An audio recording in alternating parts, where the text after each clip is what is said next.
Hi friends, welcome to channel. நம்ம சேனல்ல இன்னைக்கு பார்க்க போறது 10th standard history lesson 8 DCM காந்திய காலகட்டம். இந்த லெசனுக்கான ஒரு ஸ்டோரி வந்து ரொம்ப ஃபாஸ்டா குட்டியா கதை வடிவில நம்ம பார்க்க போறோம். பார்க்கலாம்.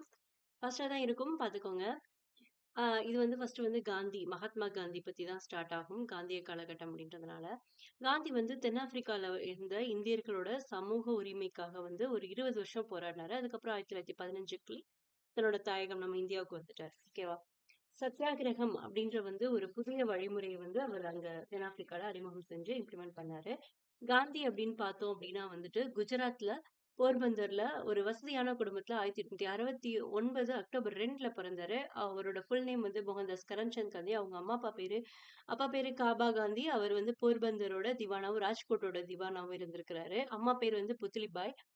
ஓகேவா? ஸோ இவங்க மூலமா தான் அவர் நெறைய புத்தகங்கள் இந்த மாரி நெறைய விஷயங்கள்ல வந்து ஆர்வமா இருந்தாரு. இளையவரா இருந்தப்போ காந்தியடிகள். ஸோ மெட்ரிகுலேஷன் ஸ்கூல் முடிச்சுட்டு தென் 1888ல இங்கிலாந்துக்கு போனாரு. 1891 ஜூன் மாசம் வந்து வழக்குரைஞர் பெற்றாரு. வழக்குரைஞர் ஆனாரு. ஓகேவா?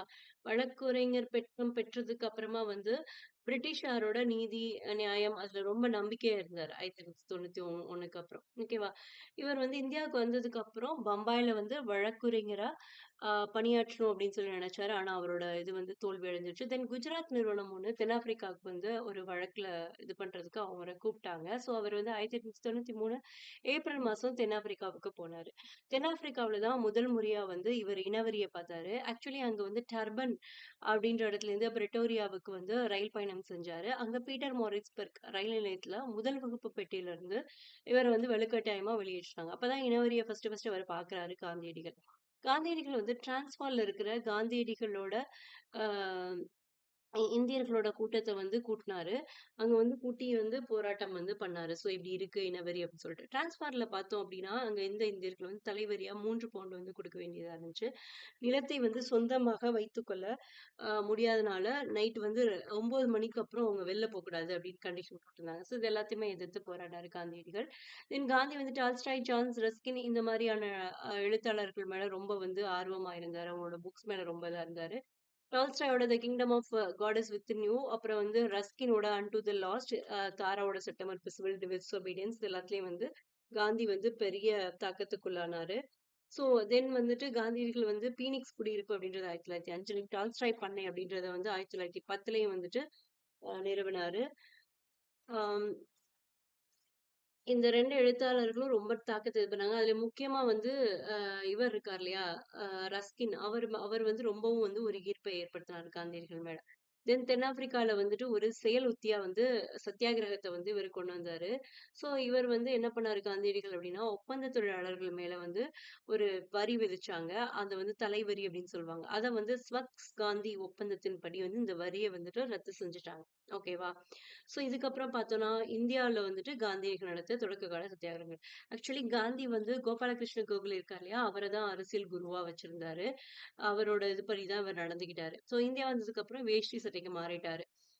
மக்கள் எல்லாம் பார்த்து. தென் ஃபர்ஸ்ட் இவர் இங்க நடத்தின போராட்டம் சம்ப்ரான் சத்தியாகிரகம். அதாவது பீகார்ல சம்ப்ரான்ல தீன்கதியா அப்படின்ற முறை வந்து இருந்துச்சு. இதுல என்ன அப்படின்னா 20ல 3 பங்கிடத்துல வந்து விவசாயிகள் வந்துட்டு, ஆ அவுரி அப்படின்ற அந்த இண்டிகோ அப்படின்ற பயிர் தான் கண்டிப்பா அவங்க வந்து போடணும் அப்படின்ற ஒரு இது இருந்துச்சு.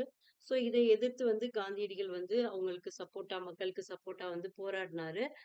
ஆம், அவர் வந்துட்டு இந்த போராட்டத்துக்கு வந்து வரணும் அப்படின்னு சொல்லி அழைச்சது யாரு அப்படின்னா, ராஜ்குமார் சுக்லா அப்படின்ற ஒரு விவசாயி. காந்தியடிகள வந்து இந்த இதுக்கு வந்து எங்களுக்கு இது பண்ணி தாங்க. அ எங்களுக்காக வந்து போராடுங்க அப்படின்னு சொல்லி கூப்பிட்டாரு. ஸோ இவரும் போனாரு. நாட்டுல ஃபர்ஸ்ட்டு ஒத்துழையாமை இயக்கம் வந்து இங்க தான் வந்து ஸ்டார்ட் ஆனுச்சு. காந்தியடிகளோட ஒத்துழையாமை இயக்கம் சத்தியாகிரகம் அப்படின்றது இங்க தான் ஃபர்ஸ்ட் வந்துச்சு. பீகார்ல சம்ப்ரான்ல. தென் அவருக்கு காந்தியடிகளுக்கு உதவியா வந்துட்டு குடியரசுத் தலைவர் இருக்கார் இல்லையா? ஒரு ஃபர்ஸ்ட் குடியரசுத் தலைவர் யார்? ராஜேந்திர பிரசாத். அவரும் அ ஒரு வழக்கறிஞர் ஃப்ரெஷ் குமார் சுக்லா அப்படின்றவரும் 2 பேருமே வந்துட்டு காந்திக்கு வந்து ரொம்ப ஹெல்ப் பண்ணியிருக்காங்க. எதுக்கு? இந்த சம்பரான் சத்தியாகிரகத்த இது பண்றதுக்கு. ஸோ இதுல வந்து இந்த போராட்டம் ரொம்ப தீவிரம் ஆங்கிலேயர்கள் பார்த்துட்டு காந்தியடிகளே வந்துட்டு அ அந்த குழுவுல ஒரு ஒரு குழு ஆரம்பிச்சாங்க. அந்த குழுவுல காந்தியடிகள் ஒருத்தரா இருந்தாரு.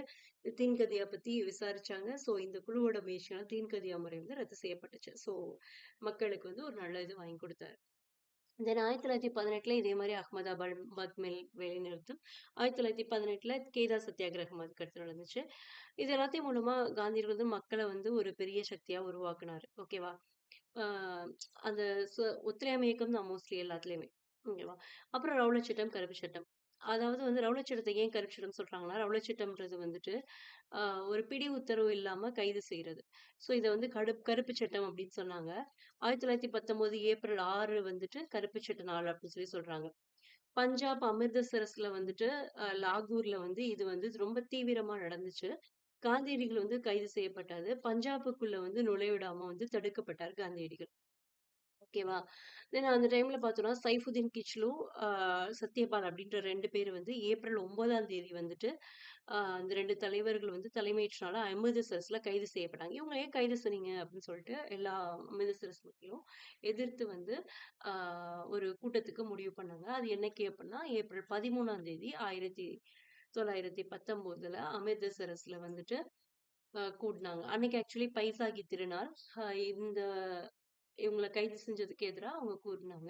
அந்த டைம்ல பார்த்தா, ஜெனரல் ரெஜினால்ட் டயர்ட் என்ன பண்ணாரு அப்டின்னா, ஒரு 10 மினிட்ஸ் வந்து ஷூட்டிங் பண்ணாரு. உள்ள இருந்தவங்க எல்லாரையும். 329 பேர் வந்து கொல்லப்பட்டாங்க. ஆக்சுவலி அவங்க சொல்ற இது இது இது. ஆக்சுவலி 1000க்கு மேல வந்து இறந்துட்டாங்க அப்டின்னு சொல்லி நம்மளோட இது சொல்லுது. ஓகேவா? நெக்ஸ்ட் படைத்துறை சட்டம் அப்டின்னு சொல்லி அறிவிக்கப்பட்டு, பஞ்சாப் வந்து முக்கியமா அமிர்தசரஸ்ல மக்களுக்கு வந்து சவுக்கடி குடுத்து தெருக்கெல்லாம் ஊர்ந்து செல்லப்பட்டாங்க. ஸோ இந்த கொடுமைகள்லாம் பார்த்து ரவீந்திரநாத் தாகூர் வந்துட்டு வீர திருமகன் அதாவது நைட்ஹுட் பட்டத்த வந்து வேணாம் அப்படின்னு சொல்லி திருப்பி குடுத்துட்டாரு. கெய்சர் இ ஹிந்த் பதக்கத்த வந்து காந்தியடிகள் வந்து திருப்பி குடுத்தாரு. ஓகேவா? ஸோ இதுதான் வந்து இதுவரைக்கும் நம்ம பார்த்தது. நெக்ஸ்ட் கிலாஃபத் இயக்கத்துலேருந்து நம்ம நெக்ஸ்ட் ஒரு வீடியோல பார்க்கலாம். இந்த மாரி நம்ம ஃபாஸ்ட்டா பார்த்தோம் அப்படின்னா, நமக்கு எல்லா விஷயமும் கவர் ஆகும். பிளஸ் நம்மளால என்ன பண்ண முடியும்னா வந்துட்டு, அ ஒரு ஸ்டோரி மாதிரி நமக்கு ஞாபகம் வச்சுக்க முடியும். திரும்ப திரும்ப ரீகால் பண்ணவும் ஈஸியா இருக்கும். ஸோ இத நீங்க ஃபாலோ பண்ணிக்கோங்க. நெக்ஸ்ட் வீடியோல நெக்ஸ்ட் பார்ட்